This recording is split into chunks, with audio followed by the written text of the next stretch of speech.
and welcome to Candidates Corner on LPTV, Libertarian Party Television, a production of the Libertarian Party and Libertarian National Committee. Whitney Bilyeu serving as chair. And of course, John Gapso on the big board. I'm your host, Pat Ford, and as always, we've got a few purposes for this show. If you're joining us for the first time, we want to give the libertarian community an opportunity to meet our amazing down-ballot candidates. Folks, the future is now. Candidates like these that you're going to meet tonight are running for office of every imaginable stripe around this nation. Even on an off year like November of 2021, we've got countless candidates running for office in just about every state. We want to challenge our libertarian candidates to discuss what we call here lunch pail issues through the prism of the libertarian philosophy, the statement of principles, our platform. You know, as much as many of us love Austrian economics, it's fair to say that, well, the folks in Georgia and the folks in Fitchburg, Mass, they may not be up to date. But frankly, their concerns, given the past few years, are not just the lunch pail issues like it's the economy stupid, from back in the Clinton days, but areas of civil liberty, their children's education, the economy, getting back to work. That's what matters to folks today. And that's how they're going to base their vote on. Finally, of equal importance is to continue to create that bond, that recognition that candidates from, well, around the nation, whether it be Georgia or Massachusetts, are equally important to each other and worthy of all of our support. As we say so often on this show, these candidates not are only perhaps the very first libertarian candidates they've ever met, but might actually be the first libertarians they've ever met.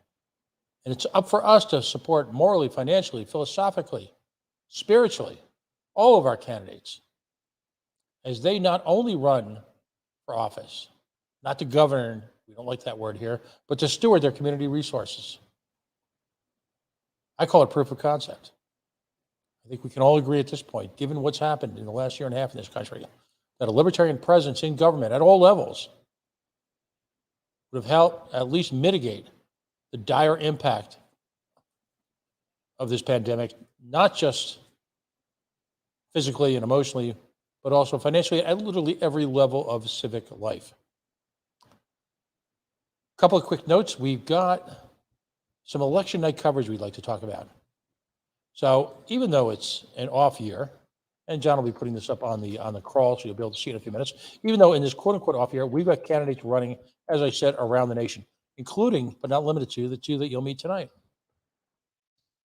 But we will be providing live election night coverage. Kara Schultz, the inimitable Kara Schultz, will be actually spearheading this, and a few dozen of libertarian personalities will be there to talk about their elections, to give you election night coverage from around the nation, to celebrate the wins, to stand tall with the folks who run noble campaigns but may not win, to give them that send-off so that when they run again in 2 years, a year, 4 years, they'll have built upon this experience that they've had during this campaign season so that once again we can realize freedom in our lifetime. Joining me tonight, we've got two great candidates. First up, he'll join us in a second, is Andrew Cordio, Andrew Asa Cordio. He's running to be the mayor of Fitchburg, Massachusetts. Joining us in about a half hour or so will be Clinton Cowart. He's running as a candidate for Georgia State House representative in the big District 165. Andrew, we're going to start off with you tonight. Welcome to the show. Thanks for joining us. Most importantly, thanks for engaging in, I believe, perhaps short of serving in your nation's defense, one of the most patriotic acts that you can make, and one of the most important upon the Libertarian Party, that is running for office. Thanks for joining us tonight. Thank you so much, Pat. Thank you. It's an honor to be here. So thank you. Now I got to ask you about the Ace. Why are you Andrew Ace Cordio? Ace is that was a nickname that was given to me by my uncle. He passed away, so it's sentimental and it stuck with me. There's a lot of people. My family owns a breakfast diner, and I'm a cook down there. So there's a lot of people that know me as Ace instead of Andrew. Yeah. So you come from a family of restaurateurs, correct? Yeah. Yep. Yeah. Talk to me about that. I mean, growing up, I grew up right outside, as I like to say, on the wrong side of the Holland Tunnel in Jersey. And of course, diners are an art form in New Jersey. New Jersey, as much as love as I'll give to yours, and I hope to visit it soon, diners are a religion in New Jersey. They're everywhere. And it's interesting because where I grew up, we had a number of them. And one in particular, that owner was, leaving church every Sunday morning with my dad. He would point out to a number of people in our congregation who were business owners. One of them was a small restaurateur.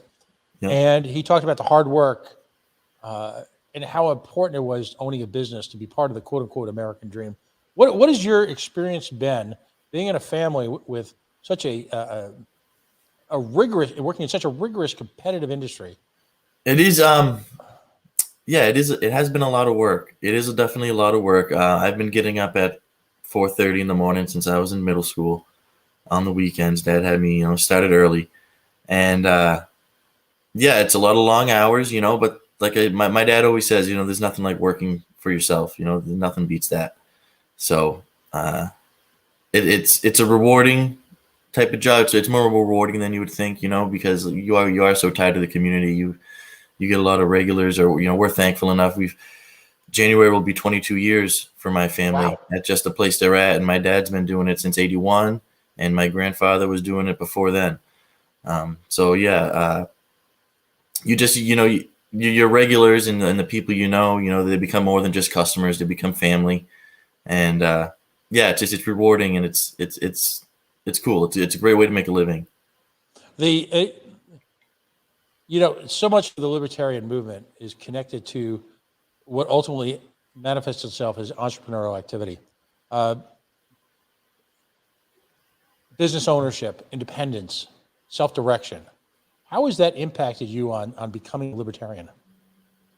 Yeah, I mean, very much so. My dad taught me. I think my dad is a libertarian, and he doesn't know it. He's never he's never really put in the political or the philosophical work, but his ideologies. My family's Sicilian blooded, and if you go back, even to my great grandfather, he came to Fitchburg from Sicily, on a boat with 10 children. And he came and he landed in Fitchburg, and he had 4 more children, and the baby was my grandfather. And he was fleeing, the government essentially. The Italian monarchy was like taking over Sicily, and the history of it's very interesting. But I think there was 3 million Sicilians migrated to Massachusetts within like a 4 or 5 year period back then. Wow. Yeah, I can believe it. Yeah. But working for yourself and getting up, and nobody's going to do it for you. That's how I was raised, and you can't expect someone to be there for you to give you a handout. You got nobody really else to rely on but yourself. You got to get up and you got to do it. And if you do it, rewards are there. We live in America, and if you work hard and you're smart and you do things, good things happen. Got to ask you, what's a specialty? What do you do? One of these massive farmers / breakfast / whatever plates? We breakfast do is the only meal of the day that matters. We do a little bit of it all. Breakfast, lunch mostly. We're known for all our homemade specials and stuff Monday through Friday. You got meatloaf on Mondays, roast pork on Tuesdays, fried fish every Friday, all that stuff. Yeah. Weekends is predominantly just breakfast. We do our breakfast specials and stuff like that. Pumpkin pancakes going on right now with the fall season and stuff like. But it's all the basic comfort foods you would expect in a diner. And what kind of silver card diner do you have? It's an old Worcester lunch cart, and there's a back room addition to it, but the front of it is just it's a lunch cart. That's awesome. Your remark when you introduced yourself was right on target. An organization, a business, a restaurant like yours really is at the heart of the community. I mean, at some point, I would imagine you see just about everybody. Yeah. All walks of life, all ages. It's great. It is. It's awesome. And it's and you get to have conversations with everybody. I work right at the counter on the weekends. People sit right behind me and watch me cook. they're literally 3-4 feet behind me, and that's all I do all day is talk about what's going on in the community, what's going on, in the country, whatever. And of course, you got to tell me about Fitchburg, because if folks haven't been to Fitchburg, it's very much more the real Massachusetts, as far as I'm concerned, than Cambridge or Snooton or Deluxeberry. I mean, Fitchburg is as towny as it gets, but at the same time, it's a university community. Fitchburg State University is a central part of the community. Tell us about the challenges and the joys right now of Fitchburg, Massachusetts. Fitchburg, man, it's a great place. I grew up there. I've lived there my whole life. I'm Fitchburg educated. We've seen better times. Fitchburg is a place that boomed and bustled. Back in the industrial age, we have a river, the Nashville River, that runs right through the heart of the city, really. And when that was a commodity, we had factories on factories and workers on workers and jobs on jobs. And Fitchburg was like a real place to be. And as that waned out, we've had trouble keeping up with the times. And we, economically, we've seen better times right now. Our main street isn't what it used to be. There's things we can do to make that better. There's a lot of things to be hopeful for in Fitchburg right now, and I think with the right person in the right mindset, in the corner office, it can make a real big difference. What are the challenges Fitchburg is facing? Because on one hand, it is a university town, and that does represent, for at least 9 months or so of the year, I would imagine, a significant influx in capital. What challenges does it face? We face all the challenges you would expect in a typical city. We have the drug epidemic has hit us. Addiction is an issue.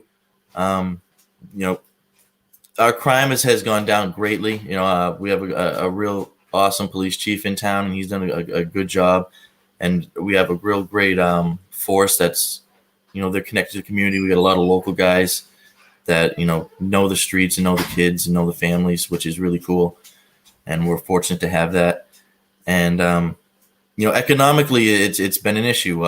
Replacing these old warehouses has been what to do for the last few decades. And but like I said, it's starting to turn around where we're getting cannabis grow houses, the factories going in, and they're filling these old paper mills and stuff and putting people to use. And I think the future is really bright if we can lean into that and then really harness that.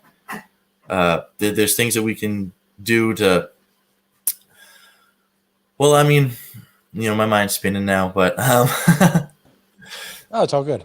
Yeah. I mean, you talk about the mill buildings. I mean, if you look over my shoulder, you will see that we are actually broadcasting from our studio in the hills overlooking scenic Providence, Rhode Island, the Paris, if you will, of New England. I mean, you folks have invested in real estate in the community. These mill buildings can be a gem on one hand. If there are entire parts of the country that don't understand when we talk about mill buildings. These are old factories that, in many cases, date back to the near beginnings of the Industrial Revolution. We broadcast out of Providence here in Fitchburg. They're both old American cities that turn back literally to the Revolution on forward.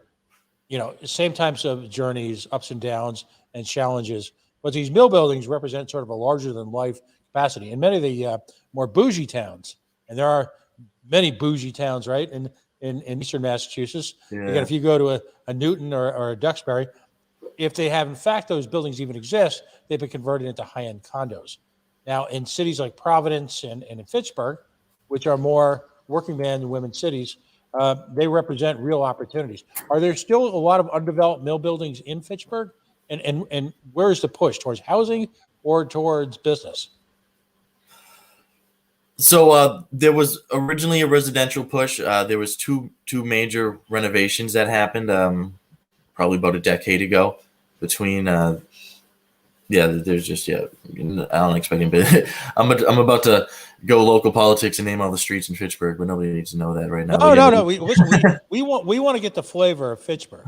I mean, Yeah, just yeah. like in our next segment, we're going to talk about small town Georgia. I mean, Mm. this is what makes listen, the libertarian philosophy is, as you pointed out with your dad, he's a libertarian. He just doesn't really realize it. When you look at what happens in some of these buildings in New England, with particularly the ones like I'm in right now, where you've got great local ownership, encouraging small businesses to come in high quality space that's built like you'll never see again. There are amazing things that happen in these buildings, particularly in a city like Fitchburg, which is still relatively close to Boston. And that's what we're trying to get a sense of is what's happening and how that impacts, if you will, residents of a town like Fitchburg. And at the same time, how is that evocative of the libertarian spirit? Ooh, that was a lot there, Pat. You threw a lot at me there. I just made it up too. You're a legend for a reason, man. No. Yeah, so we do connect right to Boston. You can get right on the train and get to Fitchburg to Boston, which is really cool. We have an awesome station right in our downtown, and there's some renovation that's going on downtown right now, which is gonna hopefully bring. That this is one of the more contentious parts. We had our debate last night, and we got into it about our downtown because our current administration right now wants to erect two high-rise buildings on two lots in our downtown, which is theoretically going to bring increase our tax base and in his mind generate more businesses, want businesses to invest in our downtown. The problem is, as we're in Massachusetts, so this isn't just private investment going into our downtown, and this is going to come with all kinds of strings attached and all kinds of subsidies. And I don't think it's the way to go for the city, really. We're more of an enclave. We're not a Cambridge or a Lowell. We don't have the major highways that run through Fitchburg. It's hard to get to downtown Fitchburg. It's kind of out of the way, and I think that's a good thing. I think that's one of our positives, and I don't think dumping all those people and all that extra congestion and cars and stuff into our downtown is something that would be good for the city. So I'm trying to kind of maintain our quaint way of existence, and explain to people that we can still grow our tax base and we can still invest in private and in businesses and have private investment want to be in Fitchburg, and we don't need to go and erect some tackle some $200 million project with the state. Like, we don't need to be involved in that, and we can still do the things we need to do. Excellent. And I think we'd be better off in the long run. Excellent. The question that I pose to a lot of these folks who are looking to use ironically taxpayer money to in their minds, quote unquote, gentrify, simultaneously driving out the very people who supported that investment, who've been part of the community for generations, is who is economic development supposed to be for? Is it supposed to be for the families who've been in a community like Fitchburg for generations? Or is it to try and create some Disneyland like gentrified, like bougie, like vision of what happened? I mean, let's look at what happened to Somerville. And if you're old enough like I am, you remember it as Slummerville. But what is a really great community that none of the people in Somerville who paid the taxes, who built the city, could afford even remotely to stay in, astonishingly through a series of tax incentivized investments. It's nuts. Mm-hmm. Yeah, there's a similar thing going on in Fitchburg now. We're beginning to see it. There's artificial rent increases. The rent right now is just it's going up and it's going up, and a part of the campaign has been explaining to people this is because of the subsidies, and when we're creating an artificial shortage in apartments where there shouldn't be. And there never has really been before, but because there's so many subsidies, there's less apartments and they're more expensive. Well, if you subsidize, particularly, and I sound like I'm engaging in class warfare, it's because you've got individuals who are perverting the tax system to engage in class warfare. If you're putting all this money into attract and build and subsidize expensive housing and expensive office space, what do you think is going to happen? Does anyone, if you can get subsidized and get guarantees to build fancy stuff, what's going to happen to the availability of people who want to build stuff for regular people? We're perverting the market, aren't we? Yeah, I agree.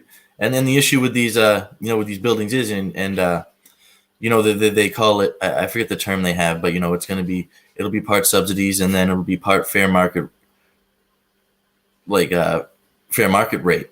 But the always issue that comes up with these projects is, so, let's say fair market rate is whatever, $1,500 a month.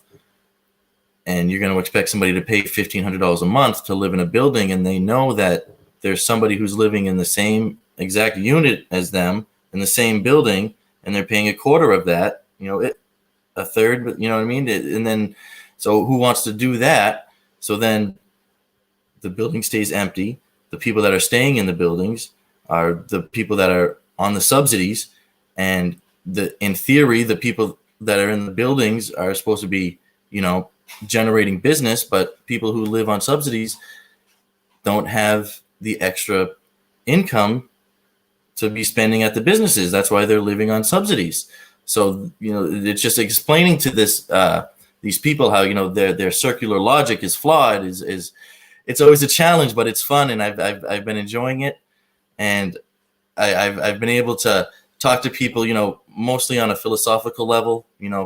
People are just ready for change, really. The current mayor graduated in the class of 1978. I graduated in the class of 2008. So there's a big difference there, and it's been going well because people are enthusiastic about that. What is the number one issue that now? By the way, is it Fitchburgians? Fitchers? What do you say? What do you call someone who lives in Fitchburg? Yeah, I don't know if there's actually a Fitchburgian. Yeah, I think it's a Fitchburgian. Okay, we'll go with that. Yeah, I think that's the What's the issue that really speaks to them? The major issue with the roads in the city. We have really poor infrastructure. Our roads are bad. There's no really way around that. And the issue with that is the funding. Where Fitchburg is so Massachusetts has a Chapter 90 funding, which is their funding for roads that they give the cities, and then they give that to everybody. And Fitchburg gets about 1.2 million a year, and that's been steady for about a decade. And the issue with Fitchburg is that we don't supplement that at all. So we're completely relying on that $1.1 million a year. The figure is over the last 5 years, we've supplemented Chapter 90 with $900,000 of our own investment. So that's less than $200,000 a year into our own roads. And we had an operating budget of $139 million this year. That's what they just approved. So it's just a matter of, reallocating our resources. They pretend that the money's not there, but it's there. It's clearly there. And if we reprioritize what, we deem as a success and reprioritize our spending priorities, then, that's how you begin to make changes. Excellent. Well, we're going to come back to you in a few minutes. Cool. But for each candidate, we always give them the opportunity to engage in what we call shameless self-promotion. So tell folks how folks can donate, volunteer in the coming days, how folks can support you, particularly since most of us are not going to live in Fitchburg. We can't vote for you, sadly, but we sure as hell can send you some love. So how can folks reach you? The easiest way is cordioformayor.com. That's the website. And reach out there. It's got pretty much my whole platform on there. And then you can email me at cordioformayor@gmail.com. We kept it very easy. And that reaches out right to the campaign. I'll probably see that. That's just how we've been doing most of it. And the internet, man, it's made such a huge difference. It makes such a huge, even in the local elections now, I've had so much engagement through Facebook and on my emails. It's like, it's interesting. It's interesting how things have changed so quickly. Excellent. Well, listen, thanks for joining us. We're going to have you back in about a half hour or so. We're going to have both of you talk about what different ways you've engaged in campaigning. Again, best of luck. You and I will be in touch. Right. You have the unfair advantage or disadvantage, if you consider it's me. But we live just about an hour apart from each other. So I can't wait to see the guided tour of the diner. And we'll be talking about you. I want to reinforce that this year we are going to be doing, if you will, campaign coverage. It's kind of a unique campaign coverage that Cara has pulled together. A whole bunch of different libertarian personalities. I'll be on the air for about 15 or 20 minutes at least. If not, I'll try and hijack things as normal. But we'll be focusing, and I'll be focusing on both of your elections just to get some feedback and how things are going. So, we'll talk in a few minutes. But again, I just want to point out Andrew Cordio. He's running for the mayor of the great city of Fitchburg, Massachusetts. We'll talk to you in just a minute. Awesome. Thank you. All right. Next up, Clinton Cowart. He is a candidate to be the Georgia State House of Representatives in what we call the Big District 165. Clinton, thanks for joining us tonight. It's great to be here. Tell us a little bit about when you think about the diversity of libertarian candidates, you've got a set of communities in Georgia and a community in hardcore Massachusetts. Tell us a little bit about District 165, and of course, tell us a little bit about yourself and how you arrived at running. Well, District 165 is pretty much where I grew up. It's a tight-knit set of neighborhoods in Savannah. It consists of downtown and even parts of what we would call bits and pieces of Midtown. It's pretty much a place to call home where people are very polite, civil, more than welcoming with open arms. It's probably why we attract so many tourism, almost so much tourism every year, especially in the downtown area. People just like the look and the feel of Savannah. It's a more laid back, slow way of living. Well, the reputation for tourism is amazing. Everyone's heard about it. On my bucket list is to get to your St. Patrick's Day parade one year. You might have noticed I have a little bit of Irish in me. And now, interestingly enough, it's also, we think of Savannah, Georgia as this gorgeous, Gothic-like community with all sorts of intrigue and, big celebrations and interesting parties, but it's also a university community. Now, Savannah's College of Art and Design is one of the top art schools in the country. How big a part does that play in daily life in Savannah, and as well as, say, the business environment? It consists of a great part now. I think Savannah College of Art and Design began in 1976, and now it's pretty much a dominant force in the downtown area. And it's influenced a lot of businesses to move to Savannah. And it's done a lot of good things, but with a few setbacks as well for the native Savannahans that have been born and raised here. Tell me about that, because there's always, when you're a university town, there's always a give and take in terms of the economics, costs, things like that. What are the pluses and the minuses? The pluses is it's improved tourism. They have renovated a lot of the downtown area that the people who are handling our tax revenue didn't feel was important to invest in. And years ago saw an opportunity, and they gobbled up as much as they could, and they invested the necessary funds to reinvigorate the downtown area, to rebuild a lot of the construction, to restore a lot of historical sites. Right. Now, that's the good part. Here's the bad part. They haven't really assimilated with the native Savannahans that have been here long before Savannah College of Art and Design. And they have elevated the cost and the price range. Many items and services in the downtown area, causing many of the people who are natives no longer financially capable of living near downtown. They either had to move or they're struggling from day to day. What about the tax base? I mean, one of the challenges in cities across the country, they're under so much pressure because of pension costs, healthcare costs, just infrastructure costs. Universities are being called upon to engage in some type of contribution to the community. Now, you're running for state office, So in a sense, it's almost unfair to put you on the spot about a community city. But across Georgia, you've got these wonderful universities.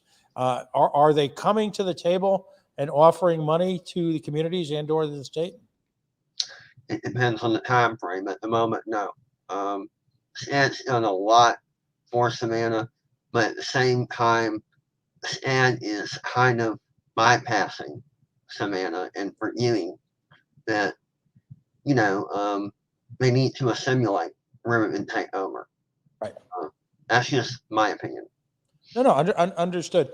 It's a classic conflict. I mean, right? As libertarians, on one hand, in my personal opinion, I don't believe, we don't want to raise taxes for people to be the solution. We want to get rid of government so that there's less taxes. But I would imagine that SCAD places a lot of pressure on the community in terms of policing, in terms of rescue, in terms of just infrastructure, the demand it places on the infrastructure. Eventually, SCAD's placed a real burden on downtown Savannah, because most of the areas that they're restoring and bringing back to life, those were poverty-stricken areas that had become high in crime. And a lot of the new students are unaware of this, and they go walking about dangerous areas. And the police have had to amp things up to keep them safe. There's been, tragic crimes, even murders, because a lot of these poor students that are, SCAD students, they don't know that those pockets of Savannah were really bad, and they don't know not to go there, and they go there at all hours of the day and night, and many of them are harmed, and it's horrible. Oh, I can understand. When we were all young and foolish, we never thought anything could happen to us, that we were all supermen and superwomen. Talk to me about the district, in a sense. What is the prevailing issue, the major concern of people in District 165, particularly issues that would occur on a state level? I think the mandates are the most important issue for people right now. People are overcome with fear.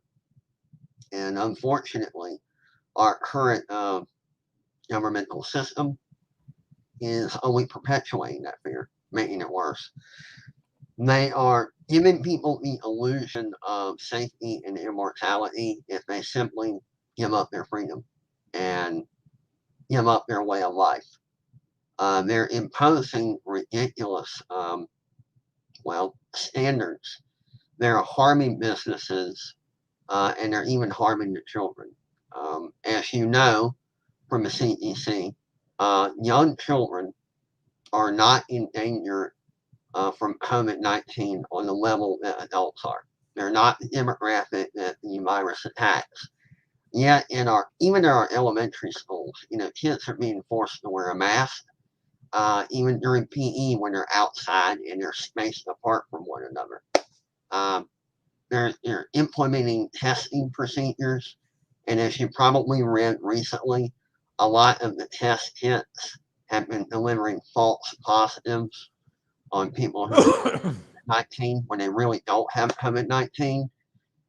People are under the illusion that if they get everyone vaccinated, even little children who don't need the vaccination, and they wear a mask and they do all these ridiculous testing procedures, that COVID-19 is going to go away. It's not going away. No virus goes away. The aim is to reduce the virus and learn to adapt and live with it. As far as a virus ever disappearing completely, that's rare, extremely rare. So what has Georgia's state response been? Have they issued any vaccination mandates to first responders or policing or anyone? Is there, are there mask mandates as well? Tell me how the state has responded, particularly during the difficult days of COVID when a lot of people were ill. Our local government is defying the governor and attempting to institute especially a mask mandate, and they would like to institute a vaccine mandate. Now, here's what people have not thought about. In order to go through with this, I have to discover who hasn't been vaccinated. This enters into the violation of the HIPAA Act, going through people's medical records. If you do that, you're violating the HIPAA Act. You're violating their privacy. And then you're going to enforce people to take the vaccine, even if it's detrimental to them. So we're talking about people who may not be able to get the vaccine due to a disability, pre-existing condition, or post-condition, and they're liable to lose their employment if they do not get the vaccine. They're liable to lose their housing if they're on government assistance if they do not get the vaccine. And the domino effect just keeps getting worse and worse and worse.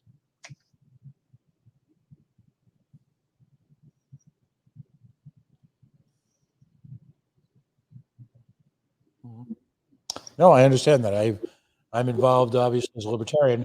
I'm also involved in the liberty movement here locally, and we're fighting a lot of the same issues. Other state issues, education funding. That's an issue that strikes right at the heart of almost all households. How is education funded in Georgia? Is it one of these I call them Ponzi schemes, forgive me for that, where you give money to the state and the state gives you money back? Is it primarily property taxes? And just how are the schools in District 165 and the greater Savannah area? They're deplorable. They're a disgrace. They have been mismanaging the education facilities for decades. I mean, from my memory, going back to when I was a child. Their idea of educational improvement is hiring more teachers, building more, more buildings, renovation, throwing a bunch of computers at something, and reprinting the same type of textbooks that are already flawed. It's not getting better. They're using the same techniques. They're using the same strategies of delivering information. They're not trying different tactics on the students, especially K through 12. I think the salaries have gotten to be astronomically ridiculous for administrators, especially on Board of Education. They ignore the parents. When they deliver an audience to the parents, they just kind of don't really pay attention to anything the parents say. It's almost like the parents are talking to a wall. They're not being heard, and they're not taken with any type of, they're being ignored. I don't know any other way to phrase it. I think what we need is school choice. I think what we should have is a voucher where the guardian or the parent can select the school that their child goes to, private or public, or they can choose to homeschool that child. I think a voucher would be far more effective than spending the people's tax dollars on new buildings, more computers, and more inept teachers. They're still using the same flawed strategies of conveying information to a student as they did 45 years ago. I hear you. We're libertarians, so of course we have to talk about things related to cannabis. Yeah. Is Georgia a medical cannabis state? And what is the standard right now as far as recreational cannabis? As far as I know, it's like a 5% medicinal cannabis state. But let's be honest, 5% is not going to cut it in a medicinal use. That's a joke. And they talk about wanting to reduce crime. If you truly want to reduce violent crime, it starts with decriminalizing nonviolent offenders. And the best way to do that is to legalize recreational marijuana. Once you decriminalize nonviolent criminals by legalizing recreational marijuana, as well as legalizing 100% medicinal marijuana, you'll see a reduction in violent crime, but it's going to take a big hit in the underground markets, what we know as organized crime. Right. Remember Prohibition? They thought that by instituting ethics and morality, that somehow they could change people. All it did was create an underground market for illegal alcohol. And a lot of people die, not just from the alcohol deals and the gang warfare, but from poisoned alcohol because it wasn't distilled correctly. Well, the same thing happens with marijuana. People get bad marijuana. People die. People get caught up in the deals. Violent crime ensues because of marijuana deals. Worse, innocent bystanders, children, the elderly, catch stray bullets and are killed because of these drug deals. The fact is, marijuana should have never been made illegal. But we won't get into the history of the Hearst Empire and the input they have upon making sure marijuana was made illegal. Mm-hmm. Excellent, excellent stuff. Economic development. We've talked a lot about downtown Savannah and the impact SCAD has had on it. Is Georgia the type of state, and remember we're running for state office, so since there's a global picture here, and Georgia is and we've said this about a number of states, but Georgia is one of those sophisticated, complicated, nuanced states where you've literally got 4 or 5 states in one.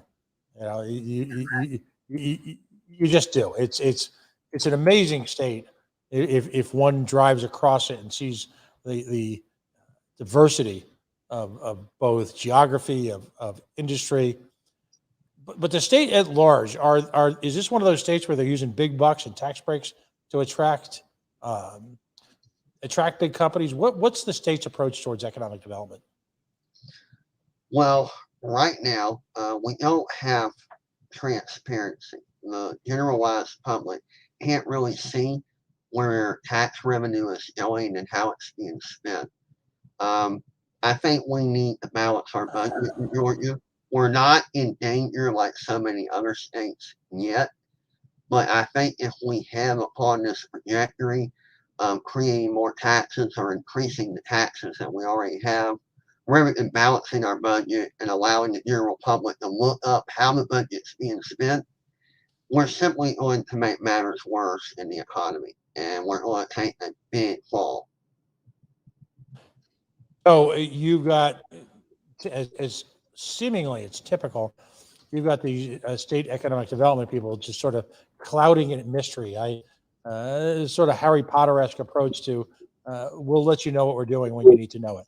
Yeah, that's what I don't like. No, and as a libertarian, I would imagine that's hugely problematical. I mean, ultimately, and this is like the softball question of all times for a libertarian, but it doesn't the free market play the real role in dictating organically which businesses are going to prosper or not? Well, it can't when you have too much interference. People, how can I put it? Political officials seize upon the emotions of the people. And the people don't understand or don't know that sometimes if you leave things alone, that capitalism will repair the situation all on its own. The supply and demand has a way of correcting shortfalls. Right now, they want to impose a hotel motel tax and a tax upon tourism. And what they fail to realize is the majority of people that are utilizing Savannah in the vacation spot are people that are not retirees. They're young people, people that were cooped up during the lockdown. They don't have much money. And when they see the prices are elevated due to our taxation, they're going to go somewhere else for their vacation. And that's money that we'll lose. When the hotels and motels are taxed, all they're going to do is reduce the hours of their employees. They might even have to lay some employees off. And worse, they're going to depend more and more on temp agencies like I used to work for. And when they do that, that puts the part-time and the full-time workers either with reduced hours or out of employment altogether. This places a greater burden on Social Security, supplemental security income, disability, welfare, because when people lose their job, they're going to apply for these services. I mean, what else can they do? They can't starve, and that will place a greater tax burden on everyone. So prices are going to just shoot through the roof. Unemployment's on the rise. Employee retention is going to be decreased. Turnover is going to increase, and the homeless rate is going to go up.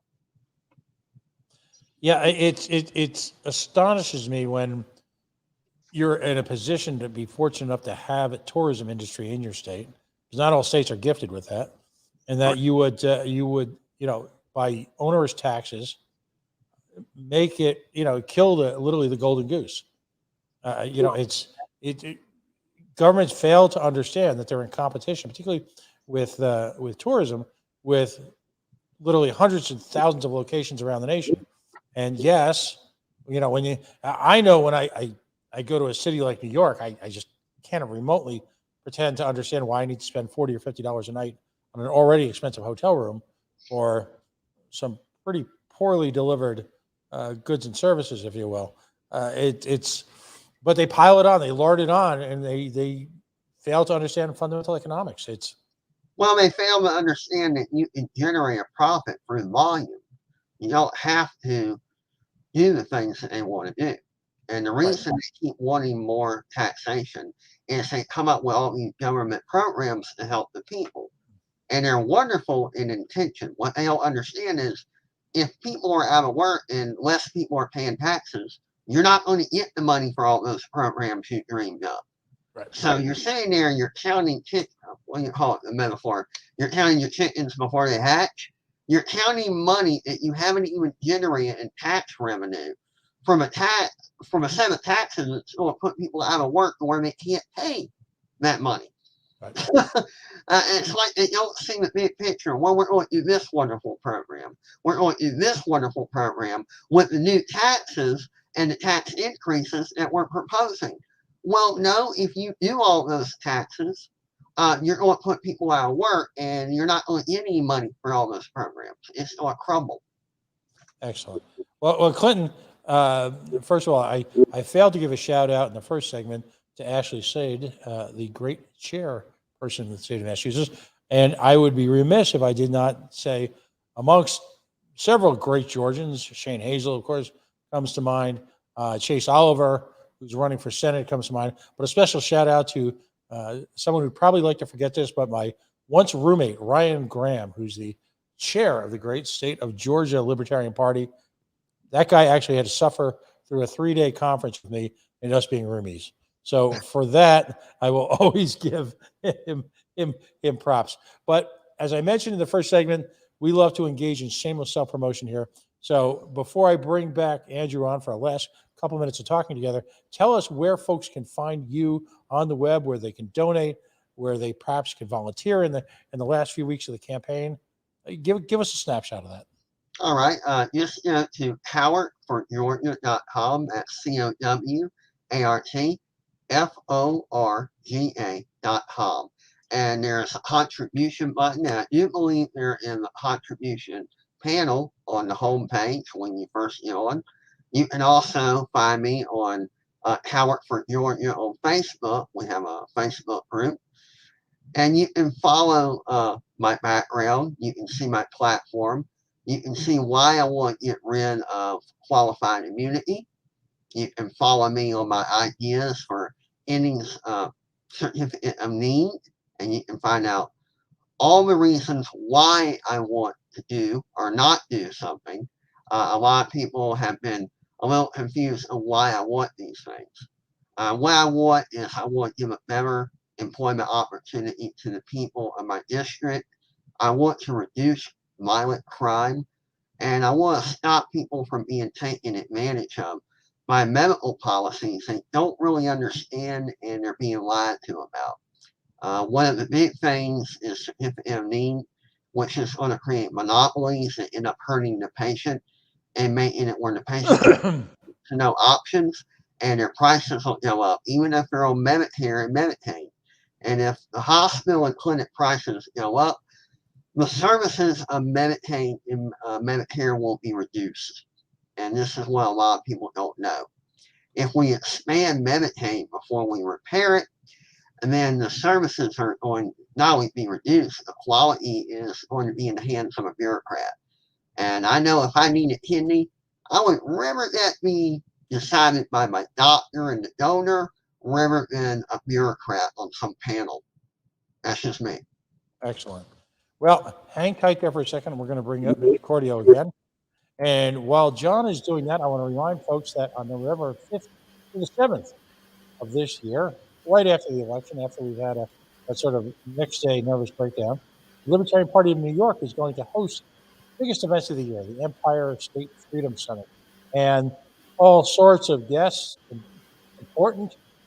Again, Mrs. Cohen will be there and speaking. Her husband, some guy named Spike, will be in attendance as well.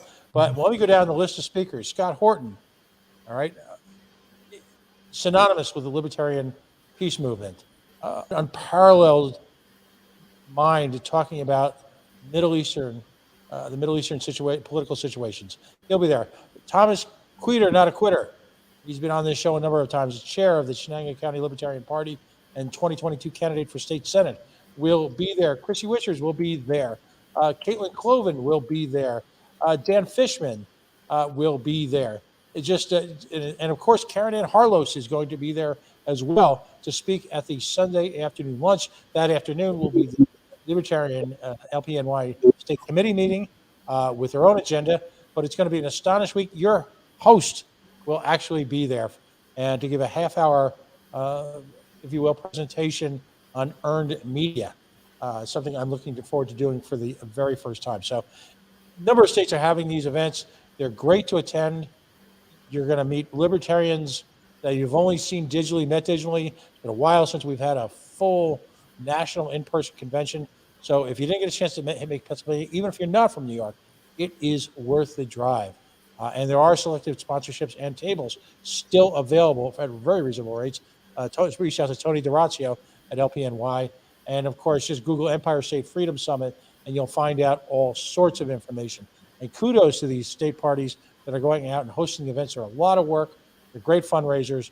But most importantly, they bring some of the best minds and me together to again, to advance the philosophy, to coalesce, to talk about our platform, and to support the type of wonderful candidates that we've had on the air. Gentlemen, thanks for coming back. I just want to talk briefly. Maybe Andrew, you can start out with just spend 5 minutes each of us talking about what techniques you've employed, campaigning, understanding that while it's faded a little bit, that the Rona, the COVID is still a big part of the picture. So, Andrew, I guess, first of all, I just want to say it's almost unfair because you've got one of the great pulpits in American politics, and that as being running a diner, because you are, in fact, the real mayor of Fitchburg already. Let's just put it out. But what have you been doing to campaign? Yeah, I mean, you nailed it right on the head there. The diner has been, it's a godsend. I'm blessed. I'm so blessed. And so I've been able to I've talked to so many people through there, and I touched on before with the internet. I've kind of foregone door knocking essentially throughout my whole campaign. With COVID the way it is and people the way they are, I'm not going to wear a mask, and I don't want to alienate anybody, and I don't know how people are feeling about having a stranger knock on their door yet. So everything's been pretty much digital for me. If you're not coming to see me at the diner, but it works because you can email me, and if you want to meet face to face, then we do it. And it's worked out. And I've talked to hundreds of people. I don't feel like I've missed people. There's nobody in the city who doesn't know I'm running or anything like that. So yeah, it's cool to and you talk to the older politicians, and that they're kind of flabbergasted by how fast things have changed, and it's cool to be a part of. Things change, don't they? That's the only constant in politics. Things will ultimately always change. Clinton, talk to us about how you've managed to reach voters. What methods are you using? Well, I'm doing door-to-door knocking, which is pretty exhausting for me, but I've been doing it. I've been talking to people in public. I've been answering a lot of phone calls. And people come at me with questions about my platform, and I'm more than patient to explain. I've been using the internet, Facebook group.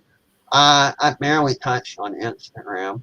I did not go on Twitter. I didn't think that was a good enough platform in order to elaborate on the issues. But pretty much it's been the internet, and because of my life as an actor, I happen to have an article come out at the same time I was running for office. So that helped out a little. And I've been talking to people and putting down signs, and that's pretty much it. We've done a couple forums, but I would like to get out and about more. And I would like to advertise more outside of the internet. And I know a lot of the older crowd are not really into the cyber world. Now, Andrew, I got to ask you, you managed to do something that's been a challenge for candidates around the country, which was get involved in a very important debate. How, any tips? Did they just invite you as a matter of course because of your family and yours prominence in the business community? Did you have to work for that? I managed to watch the debate. It's outstanding. I'm trying to figure out a way to get this up on the, and publicize more. But how did that all come about? Which debater? I've had a few. Well, which one are we? You had a few. Okay, you said again. That's always been the holy grail for libertarians. I'm talking about the one that you sent me. I think it was just the other night. Yeah, that was last night. So that was our mayoral debate. That was put on by our local access program. They do a great job. They put on an awesome production. And that was me and the incumbent. That's that's our career Democrat guy. That's him. Mm-hmm. Now, and how long has he been mayor for? He's been there 6 years. So if he wins, we do 2-year terms. So he's going for his 7th and 8th year. Yikes! Well, again, outstanding work on the debate. That's all. And by the way, no, it's all anything libertarians have always asked for. Right? Is just a chance to compete in if you will, in the comment of ideas, to engage and to debate the ideas, and in my personal life, my business, we talk about being outrage porn free. Libertarians, by definition, are focused on the issues. Now, Clinton, I understand that you and your acting career, you've gotten some interviews in some media as well. Has there been a debate for District 165? No real debates, simply forums where each one of us answer questions on the issues and our platform at resolving the problems. I think I'm taking a lot of people back because I'm not appealing to their emotions. I'm not promising them a pot of gold at the end of the rainbow. I'm simply trying to deliver them, hey, this isn't the end of the world. We can recover if we work together. And my fellow candidates are offering everything in the kitchen sink. Right. It's actually sad because they don't realize what they're offering will hurt the people in the long run. Yeah, you get into that phenomenon where you feel like you're in high school elections, and the only thing they haven't offered is Taco Wednesdays and Thursdays, in addition to Taco Tuesdays, right? Yeah, I get that. Well, gentlemen, first of all, as always, let me close with a heartfelt thank you for what you're doing. Again, the contribution you're making to civil life in your community is unquestionable. It is critical that we as a movement, as a philosophy, as a political organization, support candidates like yourselves in every manner possible. The amount of time that I know that you've invested in this away from your family, your businesses, your careers, just your life, speaks to the type of folks that you are. And Clinton, to your comment, libertarians in general, you're right, you nailed it, are not going to sugarcoat. They're not going to offer a panacea. They're simply going to say, how can we steward the resources of our community in an equitable way that will lead to the freedom, the self-ownership that gives everyone a chance to grow. I whenever, back in the day when I used to testify, I would always say that free market capitalism, the libertarian movement, is a philosophy by which the individual can realize their full human potential. And both of you are great examples of that. Right. So thank you both for running. I really Right. appreciate it. Thank you so much, Pat. And again, we'll be following it closely. We're getting down to it, but best of luck to both of you. All right, Thank you. folks. You've been listening to Candidates Corner on LPTV, a production of the Libertarian Party and Libertarian National Committee. Whitney Bilyeu serving as chair. As always, John Gapso was on the big board tonight, doing a little bit of a digital geographic tour from the streets of Savannah to the streets of central Massachusetts and Fitchburg, Mass. A heartfelt congratulations to both of these gentlemen and to all the Libertarian candidates. Folks, we've got a week or so left and you can still make a difference. So all I ask people now going forward and into next year is there's plenty of distractions out in the world, real and imagined. There is one way that you can change that world. It involves either running for office or finding your superpower, your skills, as to how you can support those candidates. There's plenty of it in your local community. We don't need to be distracted by national issues. We don't need to be distracted or taking our eyes off the game. That's what they tried to do with the duopoly. They want to divide us. And in doing so, try to defeat us. They won't. As I always like to say and close off with, they won't because of one simple reason. We're right. Folks, have a great weekend. Get to work. Thank you.